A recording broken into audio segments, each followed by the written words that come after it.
어머님, 어머님의 건강을 위해서 잠시 요양원에서 지내시는 게 좋겠어요. 나는 아무 데도 가지 않아요. 내가 왜 요양원에 가야 하죠? 어르신, 지난번 검사 결과 어신께서는 심각한 피해망상증과 초기 치매 증상을 보이고 계십니다. 거짓말! 해숙이 날카롭게 소리쳤다. 그 순간 민숙이 급히 서재로 뛰어들어왔다. 어머님, 이진우 변호사님께서 오셨습니다. 이진우는 서류 가방을 들고 위풍당당하게 들어왔다. 무슨 일입니까? 제 의뢰인을 강제로 어디 보내려는 겁니까? 법원의 정신감정 명령도 없이 어떻게 사람을 강제로 입원시킬 수 있습니까? 차가운 11월의 바람이 강혜숙의 저택 정원을 스쳐 지나갔다. 대리석으로 지어진 3층 저택은 서울 성북동 한복판에서 위험을 뽐내고 있었다. 하지만 그 화려한 외관 뒤에는 말로 표현할 수 없는 어둠이 도사리고 있었다. 해숙은 2층 서재 창가에서 며느리 박미란과 손자 민준이 놀고 있는 모습을 내려다보고 있었다. 겉으로 보기엔 평화로운 오후였다. 하지만 해숙의 가슴 속에는 설명할 수 없는 불안감이 점점 커져가고 있었다. 가정부 김민숙이 조용히 문을 열고 들어왔다.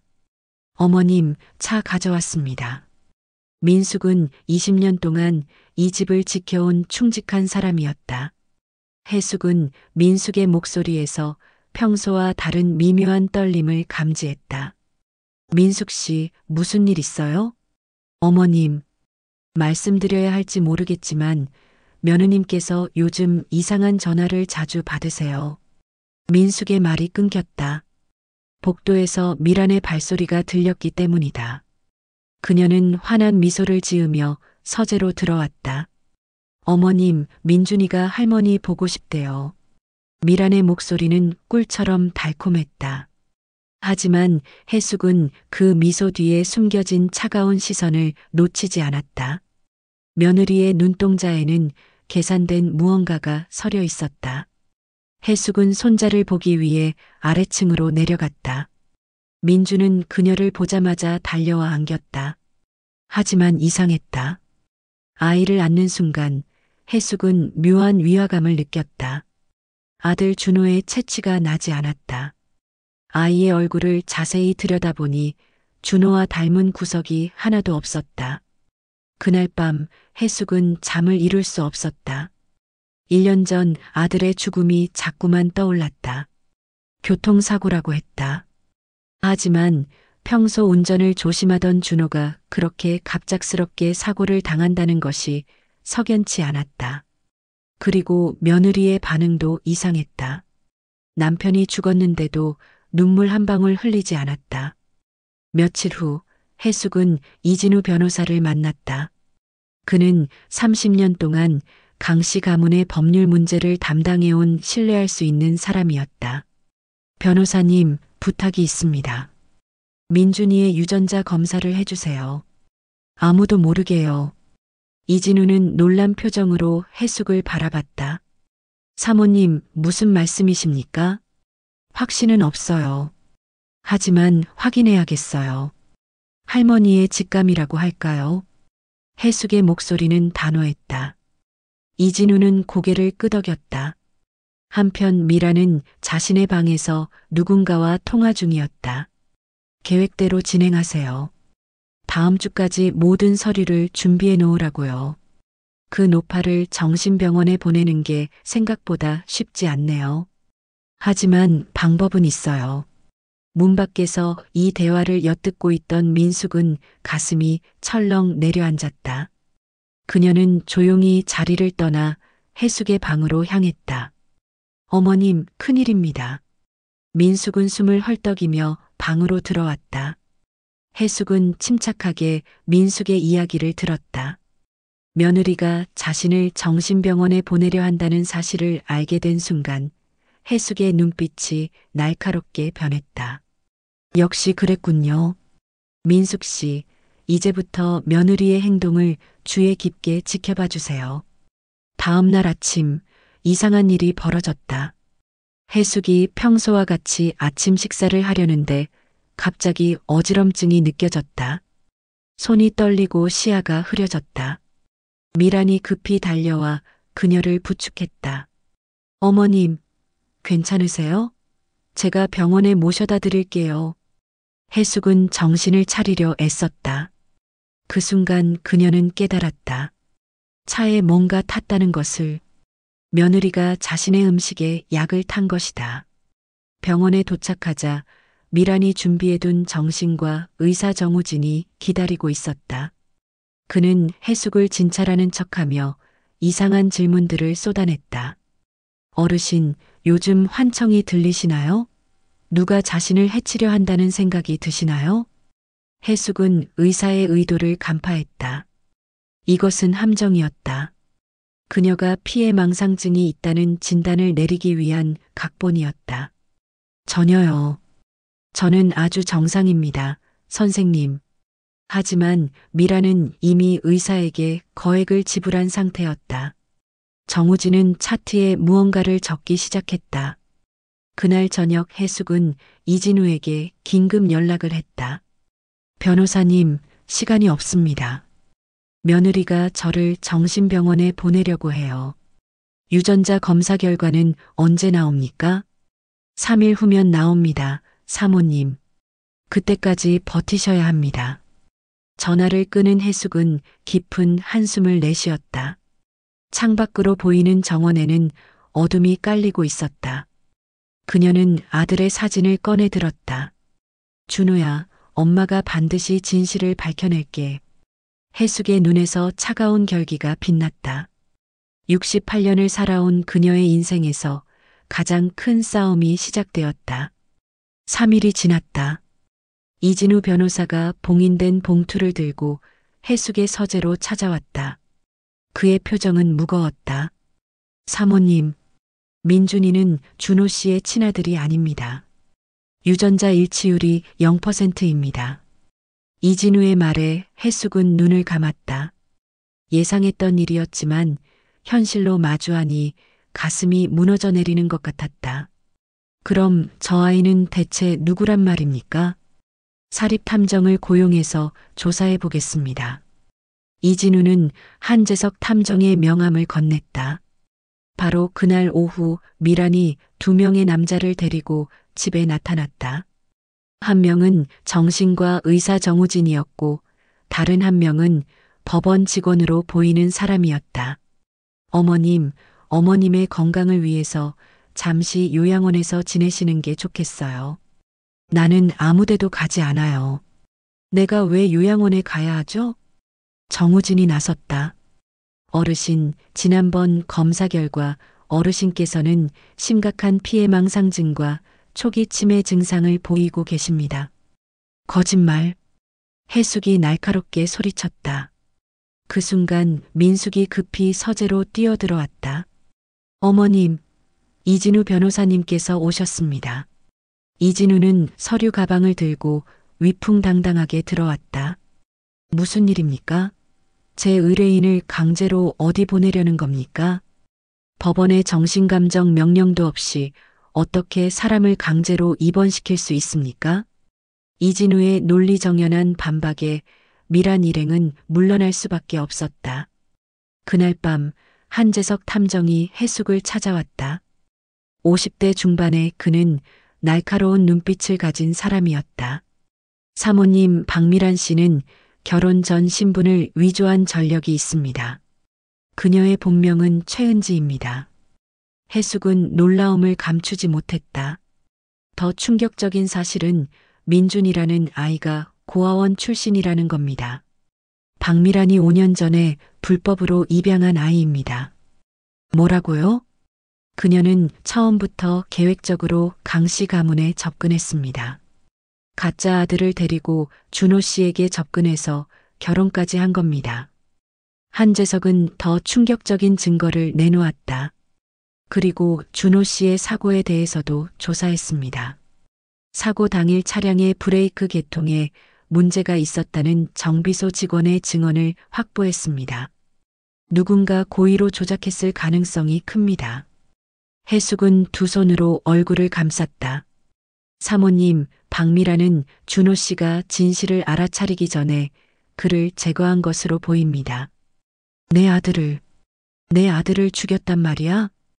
해숙의 목소리는 분노와 슬픔으로 떨렸다. 이진우가 그녀의 어깨를 잡았다. 사모님, 지금은 침착해야 합니다. 우리에게 필요한 것은 결정적 증거입니다. 다음 날 민숙이 중요한 정보를 가져왔다.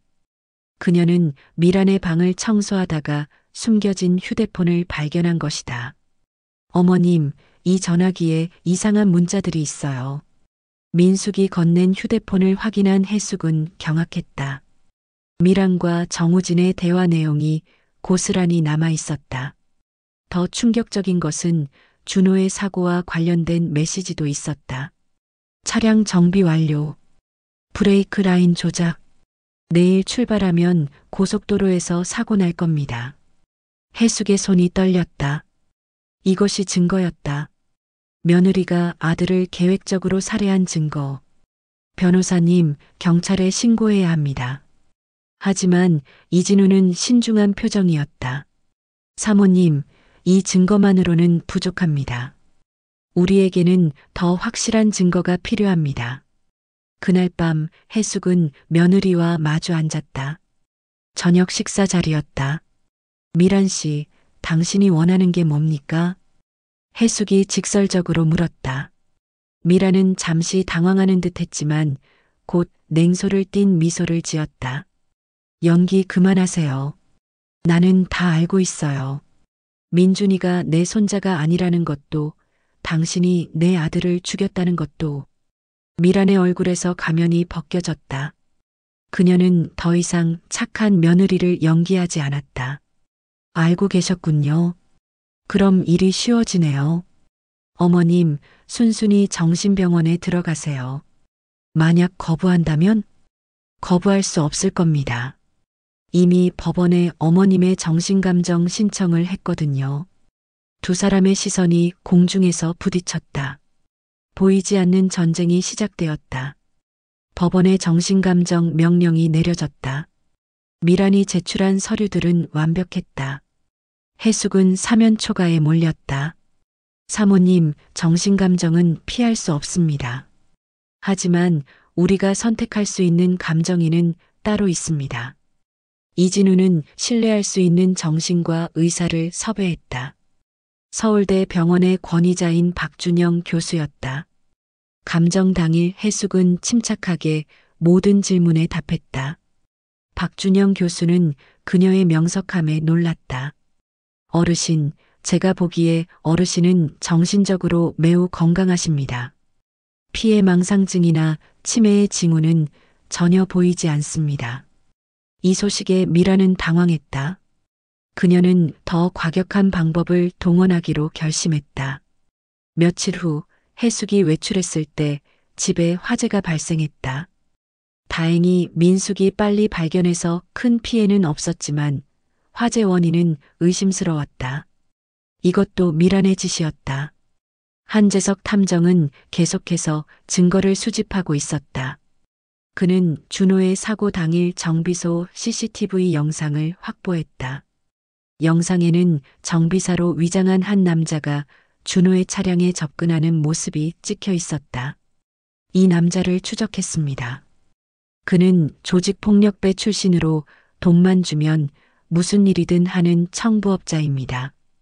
그와 미란의 연결고리를 찾을 수 있나요? 이미 찾았습니다. 사고 전날 미란 씨의 계좌에서 이 남자의 계좌로 5천만 원이 송금되었습니다. 이진우는 이 증거들을 모아 경찰에 제출했다.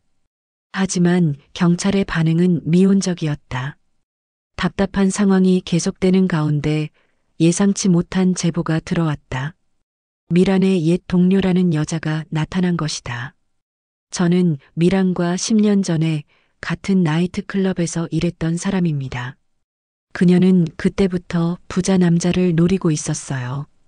여자의 이름은 이선미였다. 그녀는 미란의 과거를 상세히 증언했다. 미란은 본명이 최은지예요.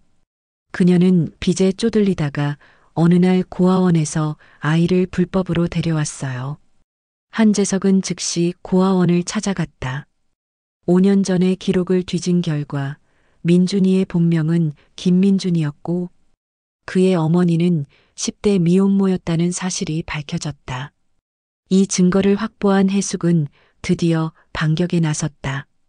그녀는 기자회견을 열었다. 저는 오늘 제 며느리 박미란을 살인 및 사기 혐의로 고소합니다. 해숙의 기자회견은 언론의 큰 주목을 받았다. 미란은 급히 반박 기자회견을 열었다. 시어머님께서 치매로 인해 망상에 빠지신 겁니다. 하지만 이진우가 확보한 증거들이 언론에 공개되면서 여론은 급격히 미란에게 불리하게 돌아갔다. 유전자 검사 결과, 불법 입양 기록, 계좌 이체 내역, 정비소 CCTV까지 모든 증거가 미란을 범인으로 가리키고 있었다. 검찰은 마침내 수사에 착수했다. 미란의 집과 차량을 압수수색했고 그녀의 숨겨진 휴대폰과 노트북이 발견되었다. 디지털 포렌식 결과 준호의 살해를 계획한 대화 내용들이 복원되었다. 당신은 체포됩니다. 살인교사 및 사기, 아동복지법 위반 혐의입니다. 경찰이 수갑을 채우자 미라는 비명을 질렀다. 아니야. 이건 모함이야. 미라는 끌려가면서도 해숙을 향해 저주의 말을 퍼부었다. 해숙은 그 모습을 냉정하게 바라보았다. 승리의 기쁨보다는 아들을 잃은 슬픔이 더 컸다.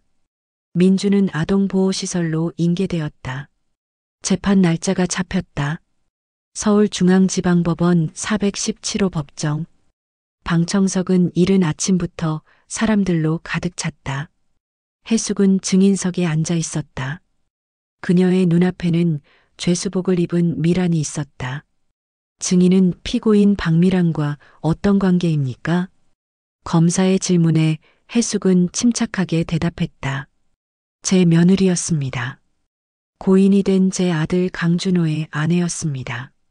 증인께서는 피고인이 강준호 씨를 살해했다고 주장하시는데 그 이유가 무엇입니까? 제 아들은 진실을 알았습니다. 민준이가 자신의 아들이 아니라는 것을요. 그래서 피고인을 추궁했고 피고인은 들킬 것을 두려워해 아들을 제거했습니다. 이해 있습니다. 미란의 변호인이 벌떡 일어났다. 증인의 주장은 단순한 추측에 불과합니다. 검사가 반박했다. 재판장님, 검찰은 새로운 증거를 제출하겠습니다. 대형 스크린에 CCTV 영상이 재생되었다.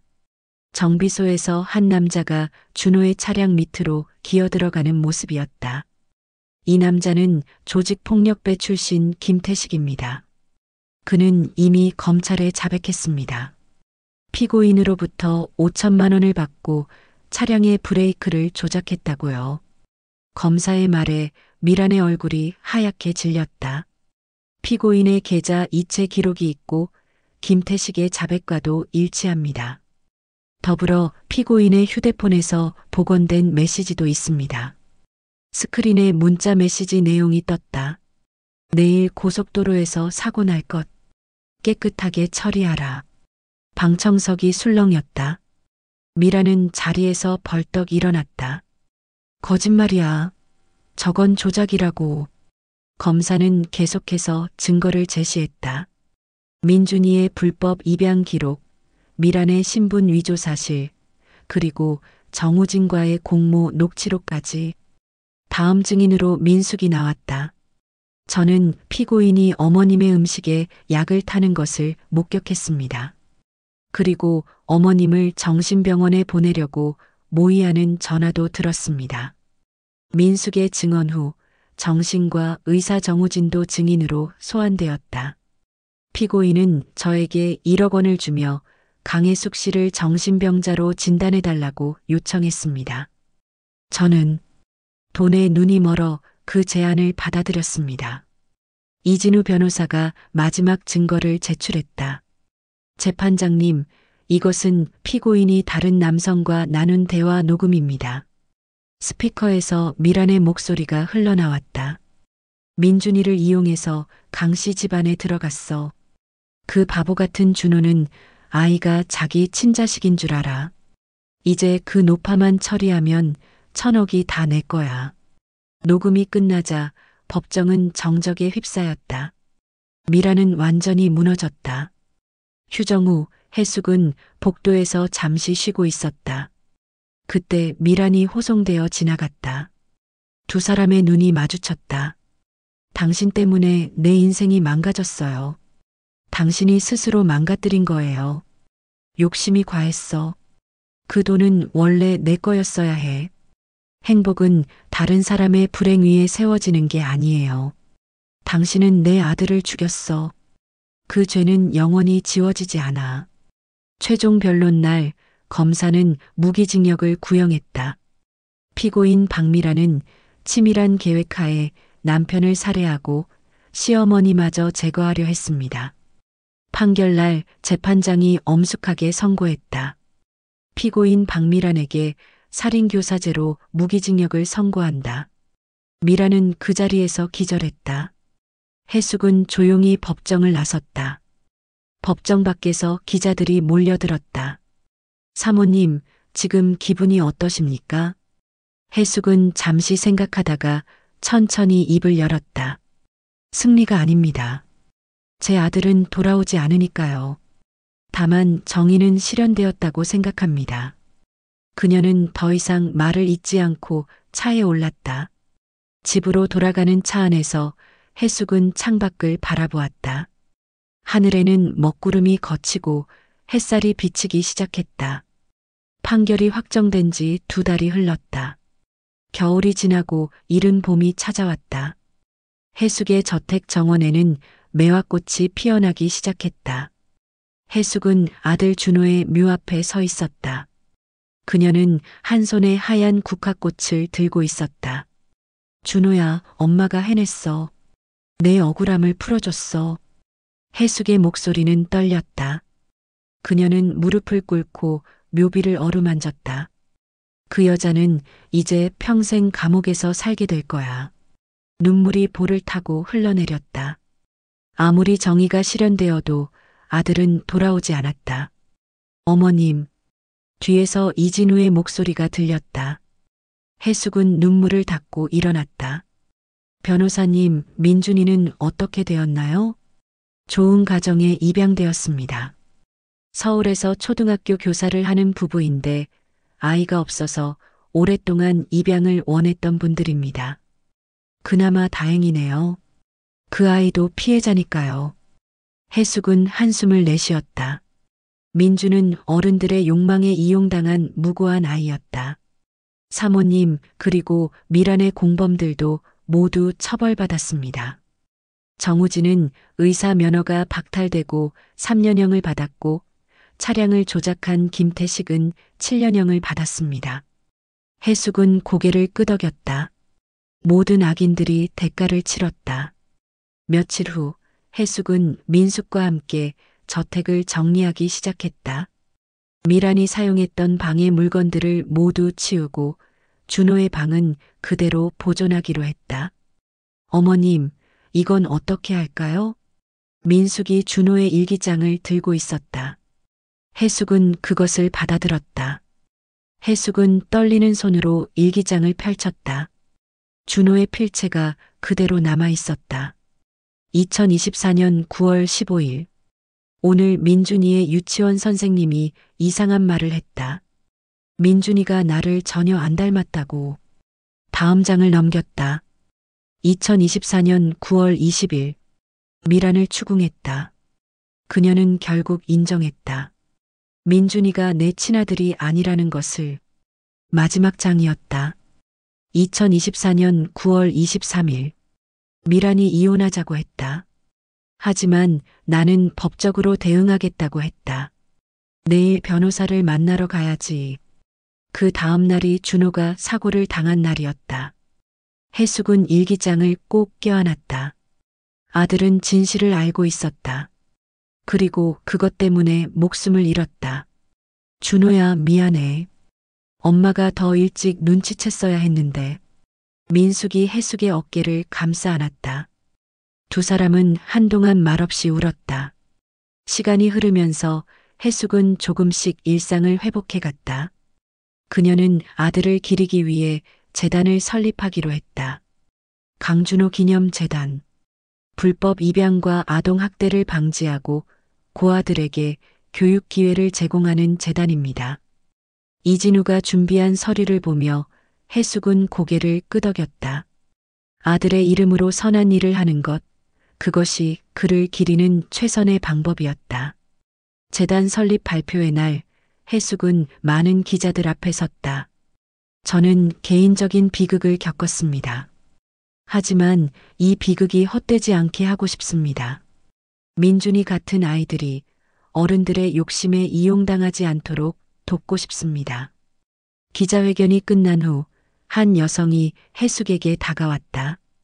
그녀는 30대 초반으로 보였고 얼굴에는 눈물이 가득했다. 사모님, 저는 민준이의 친어머니입니다. 해숙은 놀라서 그녀를 바라보았다. 여성은 떨리는 목소리로 말을 이었다. 저는 17살에 민준이를 낳았어요.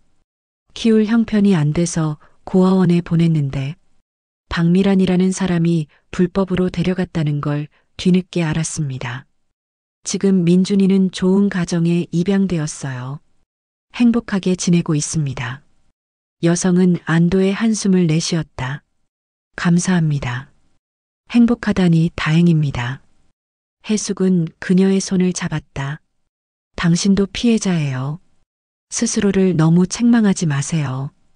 그리고 언젠가 민준이가 크면 당신을 찾을 날이 올 거예요. 두 여성은 서로를 껴안았다. 같은 고통을 겪은 사람들만이 나눌 수 있는 위로였다. 몇 달 후 해숙은 민준이가 지내는 집을 멀리서 찾아갔다. 그녀는 차 안에서 아이가 노는 모습을 바라보았다. 민준은 새 부모와 함께 웃으며 놀고 있었다. 행복해 보였다. 잘 자라렴, 아가. 해숙은 조용히 중얼거렸다. 그녀는 더 이상 민준에게 집착하지 않았다. 그 아이는 이제 새로운 인생을 살아가고 있었다. 봄이 깊어가고 여름이 다가왔다. 해숙의 정원에는 장미가 만개했다. 그녀는 매일 아침 정원을 거닐며 아들을 생각했다. 슬픔은 여전했지만 이제 그 슬픔과 함께 살아가는 법을 배웠다. 어느 날 저녁 해숙은 서재에서 편지를 썼다. 아들에게 보내는 편지였다. 사랑하는 준호에게. 엄마는 이제 괜찮아. 내가 걱정하지 않아도 돼. 내 이름으로 많은 아이들을 돕고 있어. 엄마는 내가 자랑스러워. 언젠가 우리가 다시 만날 그날까지 엄마는 너를 기억하며 살아갈게. 사랑한다, 내 아들. 해숙은 편지를 봉투에 넣고 준호의 사진 앞에 놓았다. 사진 속 아들은 여전히 환하게 웃고 있었다. 민숙이 차를 가져왔다. 어머님, 내일 재단 행사가 있습니다. 50명의 고아들에게 장학금을 전달하는 날입니다. 그래요. 준비는 다 되었나요? 네, 모두 준비되었습니다. 해숙은 미소를 지었다. 고통 속에서도 희망은 있었다. 아들은 떠났지만 그의 이름으로 많은 아이들이 새로운 기회를 얻고 있었다. 그날 밤 해숙은 오랜만에 편안한 잠을 잤다. 꿈속에서 준호가 나타났다. 그는 어린 시절의 모습이었다. 엄마 고생 많았어요. 이제 편히 쉬세요. 준호가 환하게 웃으며 말했다. 해숙은 아들을 껴안으려 했지만 그는 빛이 되어 사라졌다. 하지만 그 빛은 따뜻했다. 해숙은 새벽에 눈을 떴다. 창밖으로 아침 햇살이 들어오고 있었다. 새로운 하루가 시작되었다. 그녀는 침대에서 일어나 창문을 열었다. 신선한 공기가 방 안으로 들어왔다. 준호야, 엄마는 계속 살아갈 거야. 너를 기억하면서 그리고 내가 원했던 세상을 만들어가면서. 해숙은 하늘을 올려다보았다. 구름 사이로 햇살이 쏟아져 내렸다. 아들이 보내는 격려처럼 느껴졌다. 강혜숙은 인생에서 가장 큰 시련을 겪었다. 하지만 그녀는 무너지지 않았다. 오히려 그 시련을 딛고 일어나 다른 이들을 돕는 삶을 살기로 결심했다. 욕망과 배신, 죽음과 상실의 어둠 속에서도 그녀는 빛을 찾아냈다. 상 속의 그림자는 여전히 길게 드리워져 있었다. 하지만 해숙은 더 이상 그 그림자에 갇혀 있지 않았다. 그녀는 빛을 향해 걸어가고 있었다. 천천히 그러나 확실하게. 이 이야기는 탐욕이 어떻게 인간을 파괴하는지, 그리고 정의와 진실이 얼마나 중요한지를 보여줍니다. 박미라는 돈을 위해 모든 것을 희생했습니다. 사랑도, 인간성도, 그리고 결국 자유까지. 물질적 부를 얻기 위해 도덕을 저버린 대가는 결국 자신의 파멸로 돌아왔습니다. 강혜숙은 나이와 역경에도 불구하고 진실을 밝히기 위해 싸웠습니다. 아무리 교묘하게 숨겨진 거짓도 결국 드러난다는 것을 보여줍니다. 오늘도 긴 사연 함께 해주셔서 진심으로 감사드립니다. 끝까지 들어주셔서 이야기가 완성되었습니다. 여러분들의 생각을 댓글로 남겨주세요. 구독과 좋아요 눌러주시면 여러분들께 큰 복이 저절로 오게 되기를 기도하겠습니다. 보고는 이야기였습니다. 다음에 뵙겠습니다. 감사합니다.